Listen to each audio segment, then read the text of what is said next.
ITs of India के उद्घाटन समारोह में बैठे हैं और हमारे सामने हैं पूर्व कैबिनेट मंत्री राधेश्याम सिंह जी। तो मैं इनसे कुछ सवाल पूछना चाहूँगा। मेरा पहला सवाल है कि क्षेत्र की जनता आपको इतना प्यार क्यों करती है? पहले तो न्यूज ऑफ इंडिया के उद्घाटन में आप लोगों ने हमें आमंत्रित किया। पहले आप सभी लोगों को बधाई और ईश्वर से प्रार्थना करता हूँ कि आपका ये चैनल अपने मुकाम को हासिल करे, निष्पक्ष और निडर रूप से, चाहे वो नेता हो चाहे वो नौकर साहब, सबकी कमी को आप लोग उजागर करने का काम करेंगे ताकि ज़्यादा से ज़्यादा लोग आपके न्यूज ऑफ इंडिया चैनल को इस अपनी पार्टी को कहाँ देखते हैं? समाजवादी पार्टी, बहुजन समाज पार्टी, राष्ट्रीय लोक समता पूरे प्रदेश में इस गठबंधन के सामने कोई लड़ने वाला और निष्पक्ष रूप से हमारी पार्टी समाजवादी पार्टी जो विकास पर विश्वास करती है। भारतीय जनता पार्टी के लोग जनता का ध्यान बांटने का काम कर रहे हैं। अभी उन्होंने समाजवादी पार्टी को, राष्ट्रीय लोकदल को और बहुजन समाज पार्टी को देश के प्रधानमंत्री जी ने शराब की संज्ञा दी है कि शराब पीना सेहत के लिए हानिकारक है। देश के इतने बड़े सर्वोच्च पद पर बैठ करके प्रधानमंत्री जी को इतनी हल्की बात नहीं करनी चाहिए। एक प्रवक्ता है समाजवादी पार्टी के प्रवक्ता सुनील यादव जी, अभी कुछ दिन पहले एक न्यूज चैनल पर उन्होंने कहा था कि ऐसे सड़क छाप प्रधानमंत्री को हटा देना चाहिए। क्या ये भाषा उचित है? किसी भी जिम्मेदार पद पर रहने वाले व्यक्ति के खिलाफ अमर्यादित भाषा का प्रयोग नहीं करना चाहिए।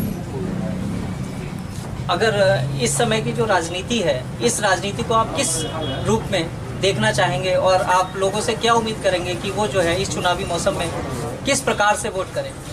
जनता से हम अपील करेंगे कि झूठ बोलने वाले को लोग हटाएं और जो गठबंधन बना है समाजवादी पार्टी, बहुजन समाज पार्टी और राष्ट्रीय लोकदल, इसके उम्मीदवारों को जिताएं ताकि माननीय अखिलेश यादव जी, बहन मायावती जी को ताकत मिलेगा तो निश्चित रूप से कि समाज के कमज़ोर गरीब का भला होगा।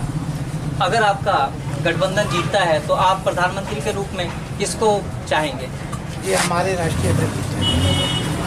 तो अभी आप नहीं बताना चाहेंगे कि आप प्रधानमंत्री के रूप में आपकी पार्टी किसको?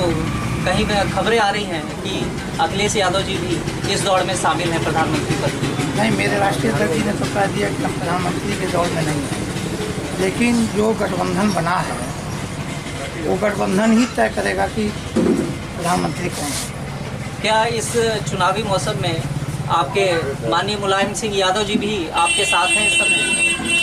आज साथ नहीं, आज दाखिला में गए, बहुत ऐतिहासिक भीड़ थी और नेताजी समाजवादी पार्टी से प्रत्याशी के रूप में मैत्री से लड़ रहे हैं। वो संरक्षक हैं, उन्हीं की पार्टी है, राष्ट्रीय अध्यक्ष जी उन्हीं के लड़के हैं, इसमें कोई बात तो है नहीं। इस समय आपके कुशीनगर सीट से नथुनी कुशवाहा को टिकट दिया गया है, जहां बालेश्वर यादव को टिकट मिलने की संभावना व्यक्त की जा रही थी। तो इस समय थोड़ा सा बालेश्वर यादव खिन्न है। इस दूरी को आप किस तरीके से मिटाना चाहेंगे? देखिए, राष्ट्रीय अध्यक्ष जी जिसको टिकट दे के भेजेंगे हम लोग उसके साथ रहेंगे। टिकट की दावेदारी तो देवरिया से हम भी किए थे और हमको नहीं मिला तो हम गठबंधन के प्रत्याशी के साथ। तो आप चाहेंगे कि हमारे देश में जो है समाजवादी पार्टी और बसपा के गठबंधन से सरकार मिले, सरकार बने? अगर सरकार बनती है तो आप देश के लिए क्या करना चाहेंगे? आपकी पार्टी क्या करेगी देश के लिए? हमारी पार्टी किसानों के लिए काम करती है।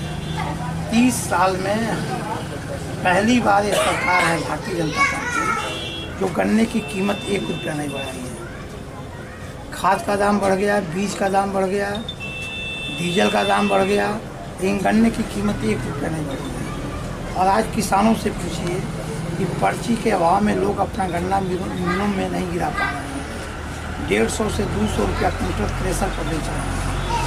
पूर्ण रूप से भारतीय जनता पार्टी की सरकार किसान विरोधी है, मजदूर विरोधी है। जितने लोगों को नौकरी से इस सरकार ने बेदखल किया, आज शिक्षा मित्र की हालत देखिए, आज प्रेरकों को नौकरी से निकाल दिए, आज किसान मित्रों को नौकरी से निकाल दिए। इन लोगों ने 2 करोड़ नौकरी देने का वादा किया था। इन लोगों ने कहा था कि हम कड़रौना चीनी मिल चलवा देंगे 100 दिन के अंदर, प्रधानमंत्री जी ने कहा था। किसी वादे को भारतीय जनता पार्टी ने पूरा नहीं किया। अगर आपकी सरकार बनना चाहती है तो सबसे बड़ी प्राथमिकता आपकी सरकार की क्या होगी? हमारे सरकार की प्राथमिकता होगी देश की सीमा सुरक्षित हो, देश का जवान हमारा सुरक्षित हो और गांव का किसान खुशहाल हो। आपके प्रोफेसर रामगोपाल यादव ने कहा था कि ये पुलवामा जो हमला था ये प्रधानमंत्री की सोची समझी साजिश थी, क्या आप उनसे इत्तेफाक रखते हैं? जनता का ध्यान बांटने के लिए भारतीय जनता पार्टी कुछ भी कर सकती है। हम आपके माध्यम से कहना चाहते हैं जनता से कि जब लाल किले पर हमला हुआ तो किसकी सरकार थी? जब दिल्ली के संसद भवन पर हमला हुआ तो किसकी सरकार थी? जब पठानकोट पर हमला हुआ तो किसकी सरकार थी? जब उरी में हमला हुआ तो किसकी सरकार थी?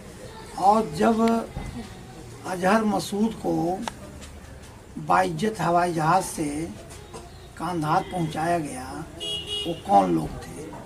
पाकिस्तान में सेवई खाने कौन जाता है? अपने शपथ ग्रहण समारोह में पाकिस्तान के प्रधानमंत्री को कौन बुलाता है? ये सब सवाल जनता को सोचने की है कि हम पाकिस्तान से दोस्ती का हाथ बढ़ाए तो पाकिस्तान ने आतंकवादियों की मदद करके देश के जवानों को मरवाया। चीन से हाथ बढ़ाया दोस्ती के लिए प्रधानमंत्री जी ने, तो चीन ने भारत की ज़मीन को कब्जा कर लिया।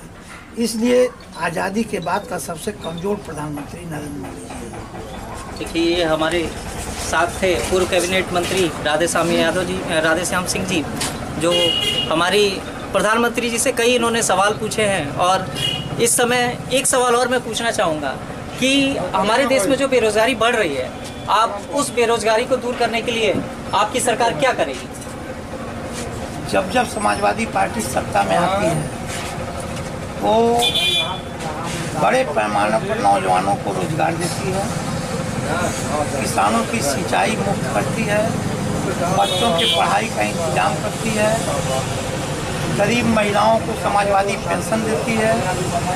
हम लोग जुल्मेवादी नहीं करते हैं, समाजवादी लोग जो कहते हैं उसे करते हैं। हम लोग के कथनी करनी में कोई अंतर नहीं है। भारतीय जनता पार्टी के लोग जो कहते हैं उसे करते नहीं हैं।